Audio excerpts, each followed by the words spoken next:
بھائیوں اور دوستو، حق تعالیٰ جل شانہ کی ذات عالی نے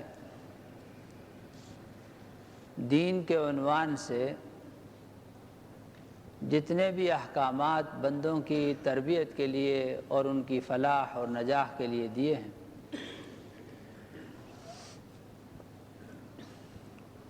ان سب چیزوں کو اگر ایک لفظ میں کہنا ہو تو اس کا نام تقویٰ ہے، جسے قرآن مجید نے جا بجا استعمال فرمایا۔ حج کے بیان میں تقویٰ، نماز کے بیان میں تقویٰ، اور قربانی کے بیان میں تقویٰ، اور اس طرح سے صدقہ و خیرات کے بیان میں تقویٰ، اور روزے کے بیان میں تقویٰ۔ غرض ہے کہ جتنا بھی نظام ہے عبادت جتنے بھی ہیں، ان سب سے مقصود تربیت ہے، اور وہ تربیت ہو کر جو کچھ آدمی بن جاوے اس کا نام متقی ہے، اس کا نام متقی ہے۔ اور تقویٰ کا حاصل کرنا مقصود ہے، ایک مقصودی چیز ہے۔ تقویٰ کسے کہتے ہیں؟ اسے ہمارے اپنی عام اصطلاح میں، عام الفاظ میں اگر کہنا ہو تو وہ یہ ہے کہ دینداری کا مزاج، اور ہر عمل میں اللہ اور اس کے رسول کا لحاظ۔ حضرت شاہ عبد القادر صاحب رحمۃ اللہ علیہ کا ترجمہ ہے، تاکہ تم میں لحاظ پیدا ہو جائے، تاکہ تمہیں اللہ کے معاملے میں تم میں شرم پیدا ہو جائے، شرم کرنے لگو۔ ہاں، کوئی معاملہ، کوئی بات، کوئی لفظ زبان سے نکالے کہ کل مجھے اللہ کے سامنے اس کا جواب دینا ہے، مجھے شرمندگی نہ ہو، اور یہ عمل جو کر رہا ہوں وہ اللہ مجھے دیکھ رہے ہیں، تو اللہ سے شرم کے مارے آدمی رک جاتا ہے۔ کوئی لین دین، کوئی غلط بات سوچنا، دیکھنا، کرنا، یہ شرم پیدا ہو جائے طبیعت میں، اسی کا نام تقویٰ ہے، اسی کا نام تقویٰ ہے۔ میرے محترم دوستوں اور بزرگوں، قربانی کے بیان میں بھی حق تعالیٰ شانہ نے اسی کو بیان فرمایا کہ اللہ کو تمہاری قربانیوں کے خون اور گوشت نہیں پہنچتے، اس کے ہاں جو چیز تمہاری طرف سے پہنچتی ہے وہ تو تمہارا تقویٰ ہے۔ وہ تمہارے تقویٰ کو جانچنا چاہتے ہیں، پرکھنا چاہتے ہیں کہ تم میں اللہ کا خوف کتنا، اللہ کی محبت کتنی، اللہ کی بات کا لحاظ کتنا، اللہ کے رسول کی شرم کتنی، اور ان کے حکم پر مر مٹنے کا جذبہ کتنا، ان کے کسی فرمان پر مر مٹنے کا جذبہ کتنا، وہ یہ بات دیکھنا چاہتے ہیں تم میں۔ قربانی سے جو مقصود پکڑنا، تو یہ میں نے پچھلی دفعہ بات عرض کی تھی کہ اللہ کے یہاں اگر گوشت، قربانی کا گوشت اگر منظور ہوتا، مقصود ہوتا کہ وہ کوئی مقصد کی چیز ہے، تو قربانیاں کر دینے کے بعد وہ گوشت گھروں میں نہ آتا، اور اس کا استعمال کرنا حرام قرار دیا جاتا، ناجائز قرار دیا جاتا۔ وہ تو تم اللہ کے نام کا کر چکے اس کو، جب اللہ کے نام کا کر دیا تو پھر تمہارا استعمال کرنا کیسا؟ جبکہ ایسا نہیں ہے، جبکہ ایسا نہیں ہے۔ میں نے عرض کی تھی بات کہ قربانی کے گوشت میں علماء نے، فقہا نے مستحب لکھا ہے کہ اس کو 3 حصوں میں بانٹ لیے جائے، ایک حصہ فقراء کو دیا جائے، ایک حصہ عزیزوں دوستوں کو دیا جائے، اور ایک حصہ گھر میں استعمال کیا جائے۔ لیکن اگر کوئی آدمی سارے کا سارا فقراء کو دے تو صحیح، سارے کا سارا عزیزوں دوستوں کو دے تو صحیح، اور سارے کا سارا خود استعمال کر لے تو بھی جائز، تو بھی جائز۔ اگر گوشت مقصود ہوتا اللہ کو، پھر وہ آپ کو نہ دیا جاتا، پھر تو یہ کہ گوشت چاہیے دین کے نام پر دو، جہاں دینے کا حکم ہوتا وہاں دیا جاتا، تمہارے لیے ایک بوٹی بھی حلال نہ ہوتی، کہ گوشت نہیں چاہیے ہمیں۔ اللہ کیا فرما رہے؟ گوشت نہیں چاہیے، تم کھاؤ، بانٹو، عزیزوں دوستوں کو دو، غریبوں فقیروں کو دو، گوشت نہیں چاہیے، خون بھی نہیں چاہیے۔ کھال اچھی جگہ پہ لگانا، صدقہ کرنا، کسی غریب کو، فقیر کو، مدرسے کو دینا اچھا ہے۔ لیکن اگر کوئی آدمی اسے بھی خود استعمال کرنا چاہے کہ میں اس کا جائے نماز بناؤں گا، اس کا مشکیزہ بناؤں گا، اسے اپنے کسی اور استعمال میں لاؤں گا، تو جائز ہے، جائز ہے۔ اللہ کے ہاں کیا چیز پہنچی؟ اس کا خون تم نے خود گرتے ہوئے دیکھا کہ گیا، کھال بھی تمہاری، گوشت بھی تمہارا، اللہ کے ہاں کیا پہنچا؟ تو کہا لن ینال اللہ لحومها ولا دماؤها ولکن ینالہ التقوی منکم۔ وہ تمہارے اندر کی کیفیات، تمہارے دلی جذبات، جس محبت سے تم کرو، وہ جذبہ قربانی اور اس پرانی پہلی قربانی کی یاد کہ اللہ تو نے سیدنا ابراہیم علیہ السلام کا امتحان کیا، جو ہمارے روحانی جد امجد ہیں، وہ اور اس امتحان میں اس رخرو ہوئے، تو نے ان کو ذبح ولد کا حکم فرمایا کہ اپنے بیٹے کو اللہ کی راہ میں قربان کرو۔ میں بھی اس کے لیے تیار ہوں، میں بھی اس کے لیے تیار ہوں۔ مرغوب چیز، محبوب چیز، جو سب سے کوئی آخری کسی چیز کی محبت ہو سکتی ہے رشتوں میں، وہ ایک جوان گبرو بیٹا جو مستقبل کا سہارا ہوتا ہے، مستقبل کی امیدیں اس سے وابستہ ہوتی ہیں، صرف اس کی اپنی اس بڈھے کی نہیں، بلکہ اسے اپنی بیوہ، اپنے دوسرے بہن بھائی، بچے، خاندان اس کے سر پر اور اس کے کندھوں پر نظر آتا ہے کہ مستقبل کا سہارا یہ ہے، میرے بعد میرا جانشین یہ ہوگا۔ اس کو ذبح کرنے کا حکم دیا کہ اللہ میں تیار ہوں اس کے لیے، اگر اس کی بجائے مجھے بھی اس کا حکم ہو تو انشاءاللہ میں سرخرو ہوں گا اور تیرے حکم کو پورا کر دکھاؤں گا، اگر ہوتا تو پورا کر دکھاتا۔ صد شکر و بسا غنیمت کہ اللہ نے اس بڑے امتحان میں ہمیں نہیں ڈالا، وگرنہ بے شمار قربانیاں کرنے والے کہ وہ جانور کی قربانی کو اللہ نے اس کا بدل بنایا، اگر اصل کا حکم دیا جاتا تو یہ لوگ جو بہت بے شمار ہیں قربانی کرنے والے، یقیناً بہت سارے فیل ہو جاتے، اس امتحان میں فیل ہو جاتے، ناکام ہو جاتے۔ لیکن اللہ کے کرم کے قربان کہ انہوں نے پردہ رکھ لیا، انہوں نے پردہ رکھ لیا۔ وہ ستار العیوب ہے نا، کمیوں کو، کوتاہیوں کو جانتے ہیں، بندوں کی کمیاں، کوتاہیاں، ان کی ہوس اور حرص اور ان کی چاہتیں، خواہشات سب جانتے ہیں۔ انہوں نے پردہ رکھ لیا، جانور کو اس کا بدل قرار دیا، اور اجر کے اعتبار سے اجر وہی رکھا، اجر وہی رکھا جو سیدنا ابراہیم علیہ السلام کو ذبح ولد، گویا ہر آدمی کی جانور کی قربانی قائم مقام ہے اس کے کہ وہ اپنے بیٹے کو اگر ذبح کرتا اللہ کی راہ میں تو جو اجر و ثواب اس کو ملتا وہ مینڈا ذبح کرنے پر ثواب ملتا ہے۔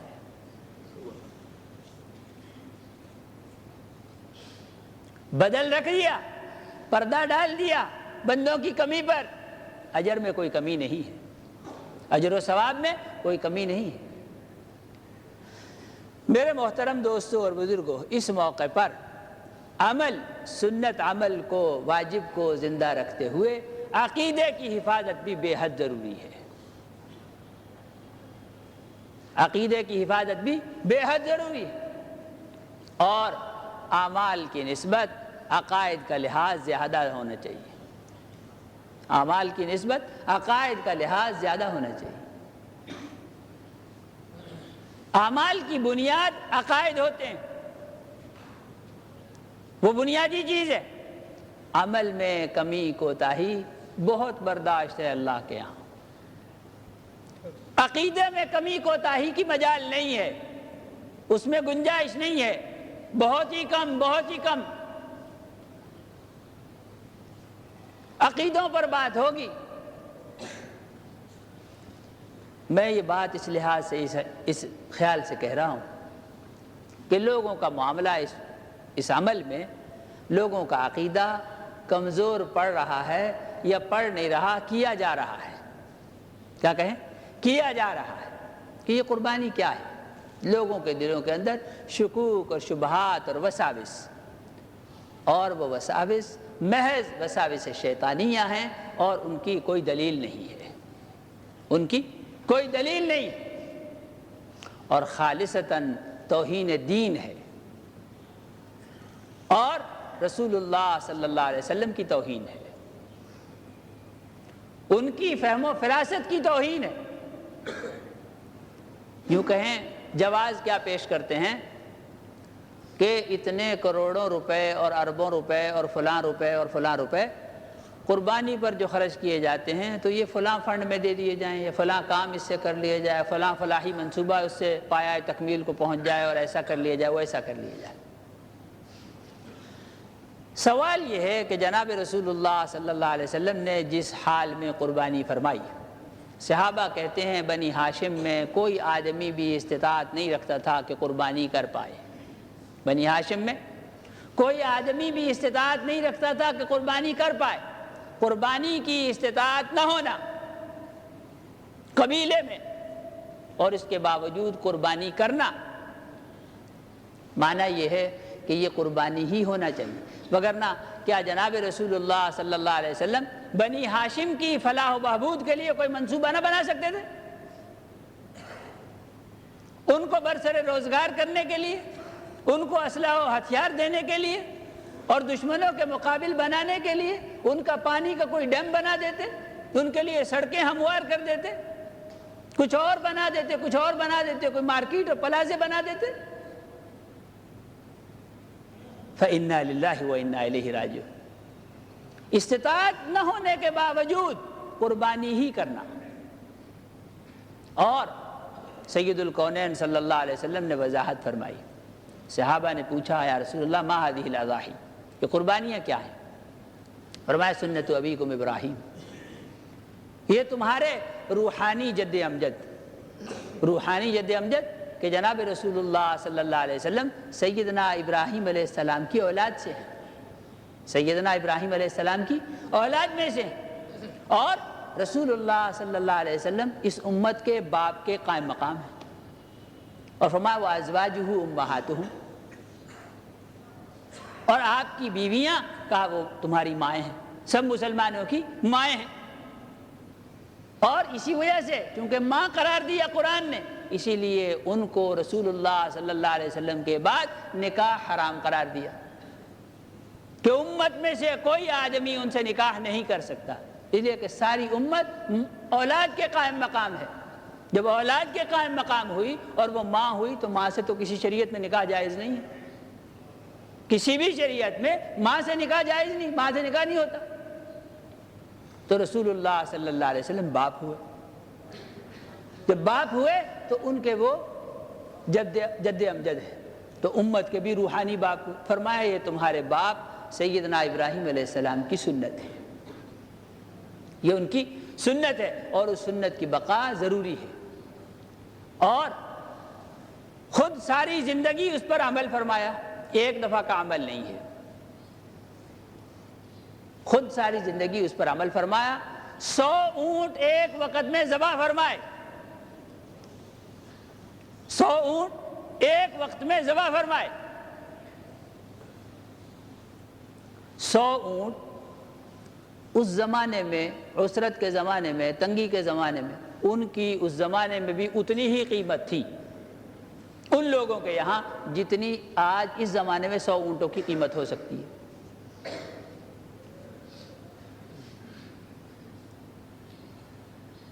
زمانوں کے اعتبار سے عدد، روپے کا عدد مقصود نہیں ہے کہ 100 روپے کا تھا یا 1000 روپے کا، بات ہے ویلیو کی۔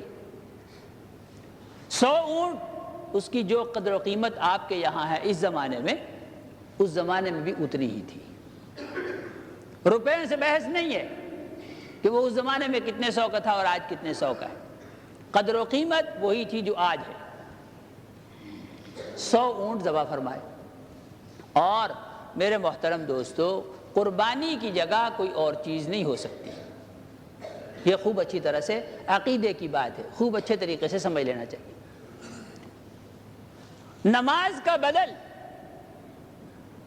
کوئی اور چیز ہو سکتی ہے ازرو عقیدہ، ازرو اسلام؟ کسی مسلمان کا کیا عقیدہ ہو سکتا ہے کہ وہ جی میں نماز نہیں پڑھ سکتا، مجھے کچھ ضروری کام پڑ گیا ہے، مسجد کے گلے میں 10 روپے ڈالتا ہوں؟ بتائیے، اگر اس طرح سے بدل اور متبادل کی بات چلنے لگی تو معاملہ بہت لمبا ہو جائے گا۔ بدل اور متبادل کی بات اگر چلنے لگے تو بات بہت لمبی ہو جائے گی۔ بدل نہیں، نماز کی جگہ پر کوئی اور عمل۔ ایک آدمی تسبیح پڑھتا رہے اور تسبیح کیا، میں عرض کرتا ہوں خالص قرآن پڑھتا رہے اور نماز چھوڑ دے تو وہ تارک صلاۃ ہی کہلائے گا، نماز کا چھوڑنے والا ہوگا اور کبیرہ گناہ کا مجرم ہوگا۔ قرآن پڑھنا کفایت نہیں کرتا نماز پڑھنے کی جگہ پر، کہ چونکہ وہ قرآن پڑھ رہا تھا اس لیے اس سے نماز چھوڑ دی جائے کہ جی وہ بھی تو نیکی کا کام ہے۔ اس میں انکار نہیں کہ وہ نیکی کا کام ہے، لیکن کوئی چیز کسی کا بدل نہیں۔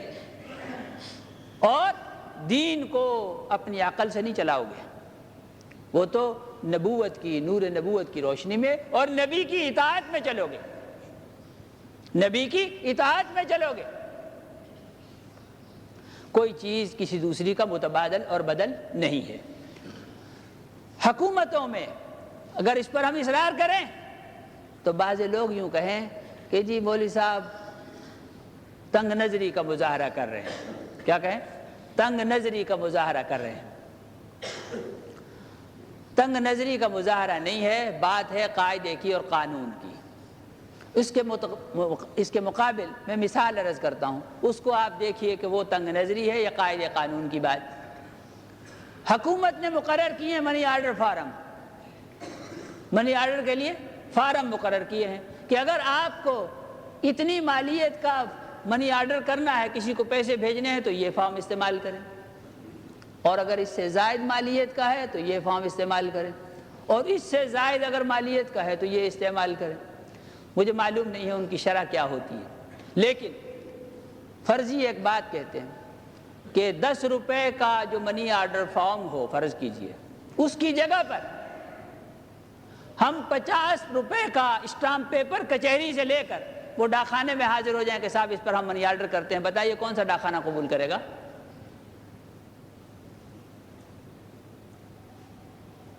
کہ جی وہ 10 روپے والا منی آرڈر فارم لائیے، ڈاکخانے والا یہی کہے گا۔ اب اس کو کہے کہ تیرا دماغ چل گیا ہے، تو 10 روپے کا مجھ سے مطالبہ کر رہا ہے، یہ بھی سرکاری کاغذ ہے اور میں نے 50 روپے کا اسٹامپ پیپر خریدا ہے، یہ وہ 10 روپے والے پر میرا منی آرڈر فارم چلتا ہے، 50 روپے والے پر نہیں چلتا۔ مغز چل گیا تمہارا کیا؟ کہ نہیں مغز نہیں چلا ہے، یہ بات صحیح کہ وہ 10 روپے والا ہے، یہ 50 روپے والا ہے، وہ بھی حکومت نے چھپایا ہے، یہ بھی حکومت کا چھپایا ہے، مگر وہاں قاعدہ وہ ہے، یہاں قاعدہ یہ ہے، وہاں کے لیے وہ کاغذ، یہاں کے لیے یہ کاغذ۔ بتائیے یہ تنگ نظری ہے یا قاعدے کی بات؟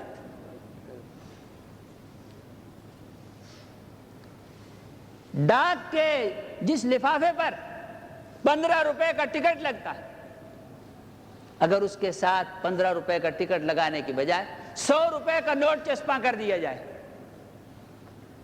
کہ اس وقت میں ٹکٹ ہمارے پاس ہے نہیں اور ہم سفر میں جا رہے ہیں، رات کا وقت ہے اور لفافہ پوسٹ کرنا بھی بے حد ضروری، 100 روپیہ ہے جیب میں، ٹوٹے ہوئے پیسے بھی نہیں ہیں، اس پر خوب اچھی طرح سے چسپاں کر دی۔ اب بتائیے وہ 100 روپیہ تو اللہ کی پناہ کسی کے ہاتھ سے چڑھ جائے گا اور جو خط پہنچے گا وہ بے رنگ، اور اس کو جرمانہ پڑے گا۔ ایسا ہی ہے، اس کو کیا کہو گے؟ تنگ نظری یا قاعدے کی بات؟ دنیا کی چیزوں میں جب ایسا نہیں چلتا کہ جو چیز جہاں کے لیے وضع ہے وہیں استعمال کرتے ہیں،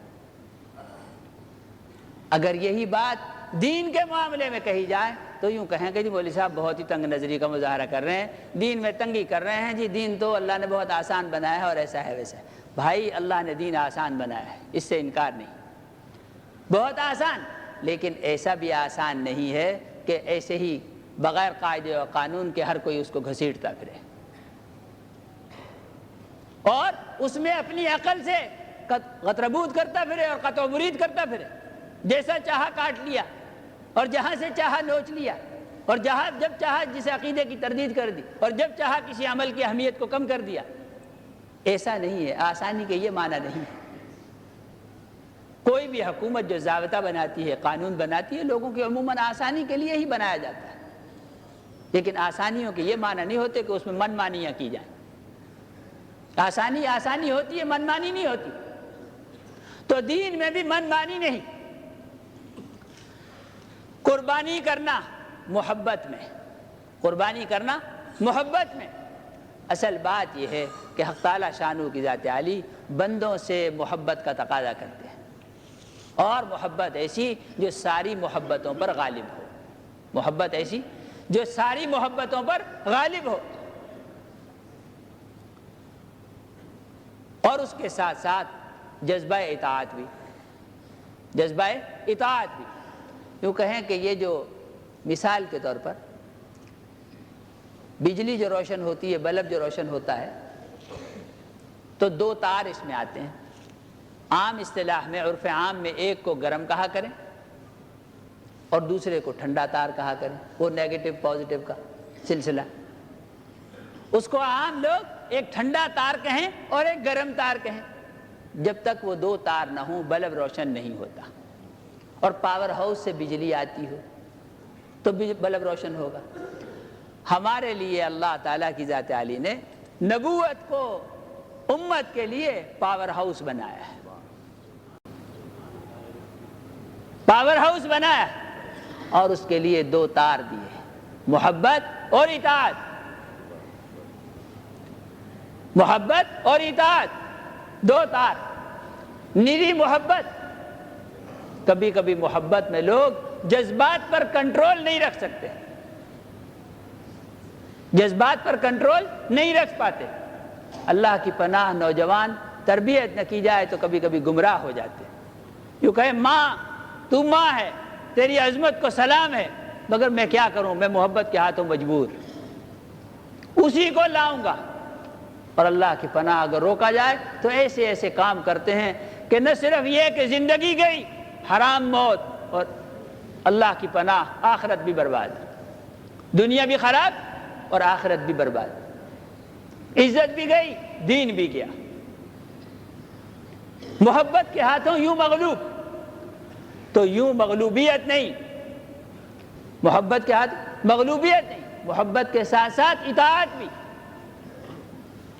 محبت آخری درجے کی چاہیے، ماں سے محبت جو آدمی کو ہو اس سے زیادہ، جو باپ سے کسی کو محبت ہو تو اس سے بھی زیادہ، جو بیٹے سے محبت ہو تو اس سے بھی زیادہ، بیوی سے ہو، بیٹی سے ہو تو اس سے بھی زیادہ۔ لیکن اس کے ساتھ ساتھ یہ کہ بے حکمی نہیں کرو گے، جذبات محبت سے مغلوب ہو کر بے حکمی نہیں کرو گے۔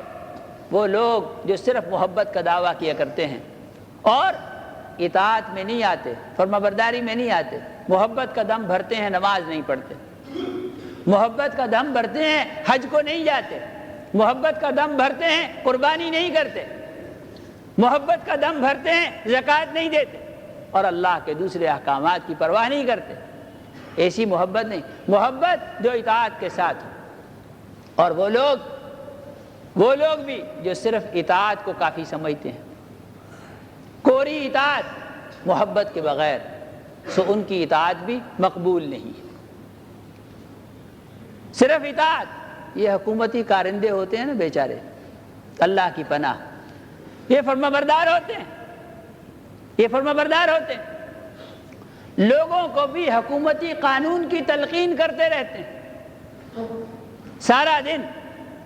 صاحب یہ فارم درست نہیں ہے، یہ دستخط درست نہیں ہے، یہاں انگوٹھا لگا کے لاؤ، اور یہ کر کے لاؤ، اور وہ کر کے لاؤ، لوگوں کو مسترد کرتے ہیں، قانون کی تلقین سارا دن کرتے ہیں۔ کس لیے؟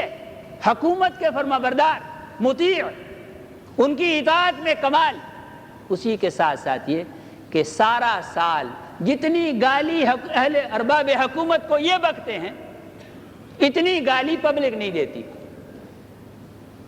پبلک میں کوئی آدمی حکومت کو گالی تب دے گا جب اس کا میٹر بل غلط آئے گا، اور جب اس کا ٹیلی فون باوجود استحقاق کے نہیں لگے گا، جب اس کو داخلہ باوجود استحقاق کے ہسپتال میں داخلہ نہیں ملے گا، جب اس کو PIA کا ٹکٹ نہیں ملے گا، جب اس کی ریزرویشن ہوئی کینسل ہو جائے گی بے ایمانی سے، تب وہ گالی دے گا، لیکن کب تک؟ وقت کے وقت غصہ ہوتا ہے، گھنٹہ 2 گھنٹے، دن 2 دن، 10-12 دن، اگر کسی نے پریشان زیادہ کیا تو اس سے زیادہ۔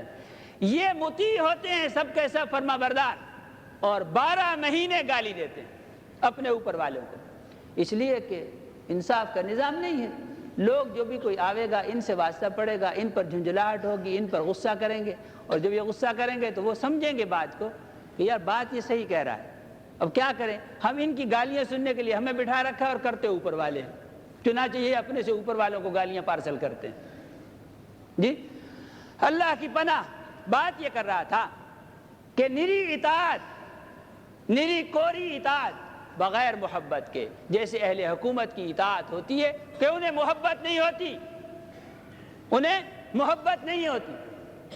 بظاہر نظر آتا ہے کہ سڑکوں پہ کھڑے ہیں استقبال کے لیے، اور میں نے خود اپنے کانوں سے بچپن میں سنا ایک دفعہ کہ ایک بیچارہ بہت تنگ آ گیا ہوا تھا، شاید سڑک پہ کھڑا ہوا تھا، اس کو بھوک لگی تھی بے شمار، بے حد، اور بار بار وہ چکر والا چکر کر رہا تھا، کھڑے رہو اور الرٹ رہو اور ایسا رہو ویسا رہو، اور وہ ایک دوسرے سے پوچھتا ہے کہ وہ کب آئے گا کتا، جی جس کے استقبال کے لیے کھڑے ہوئے ہیں، کہہ رہا ہے وہ کتا کب تک آئے گا یار، میں تو بھوک سے مر رہا ہوں۔ یہ ہوتی ہے اطاعت بغیر محبت کے، اور محبت نہیں نفرت۔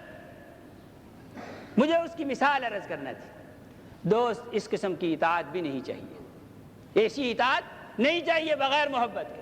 محبت خوب کوٹ کوٹ کے بھری ہوئی، رچی ہوئی، بسی ہوئی محبت کی ایسی مثالیں کہ لوگ رشتہ داریوں میں، دوست داریوں میں اور دوسری قومیں کسی بھی چیز میں محبت کرنے میں ایسی مثالیں قائم نہ کر سکیں جو مسلمان اللہ اور اس کے رسول سے محبت میں قائم کریں۔ اللہ اور اس کے رسول کی محبت میں مسلمان جو مثال قائم کریں، دنیا میں اس کی کوئی مثال نہ ہو، ایسی محبت ہے۔ اور اطاعت ایسی کہ اطاعت میں بھی کوئی مثال نہ ہو۔ جناب رسول اللہ صلی اللہ علیہ وسلم خطبہ دے رہے تھے جہاد پر جانے کے لیے، جہاد پر جانے کے لیے لوگوں کو رغبت دے رہے ہیں، ترغیب دے رہے ہیں۔ فرمایا بولو تمہارا کیا ارادہ ہے؟ ایک دفعہ بات ہوئی، 2 بار بات ہوئی، 6 بار بات ہوئی تو سمجھ گئے اس اصرار پر اور اس ترغیب پر۔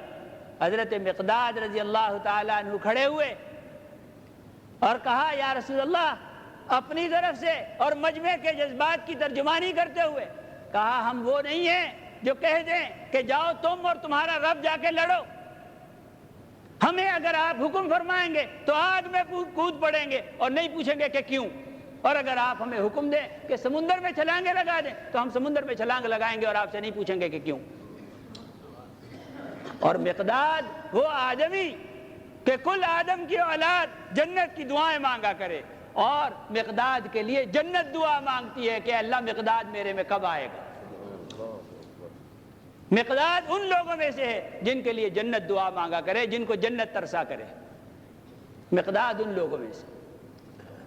محبت کی اور اطاعت کی ایسی مثالیں قائم کرنے کے لیے اللہ نے یہ اعمال دیے ہیں، تربیت کے لیے۔ یقین مانیے کہ جو آدمی اس یقین کے ساتھ اس عمل کو سر انجام دے، قربانی کو، اللہ سے ثواب کی امید رکھتا ہو اور اللہ سے قربانی کی حقیقت کو اور روح کو مانگے، اور یہ کہ یہ تعمیر اخلاق کے لیے ضروری ہے، آدمی کے تعمیر دین اور تعمیر ایمان کے لیے ضروری ہے کہ اللہ اس پر جو تو نے آج تک کسی کو زیادہ سے زیادہ دین، ایمان، عمل، خلق جو تو نے عطا کیا ہو، اس سے بھی زیادہ میں تو اسے سوال کرتا ہوں۔ اس روح کے ساتھ، اس جان کے ساتھ، اس حقیقت کے ساتھ اور اس محبت کے ساتھ جو عمل کو سر انجام دے تو یہ تربیت کا ذریعہ ہے، اور اللہ کے خزائن میں کوئی کمی نہیں، اللہ اس کو ضرور عطا کریں گے۔ اللہ مجھے آپ کو سب کو عمل کی توفیق عطا فرمائے۔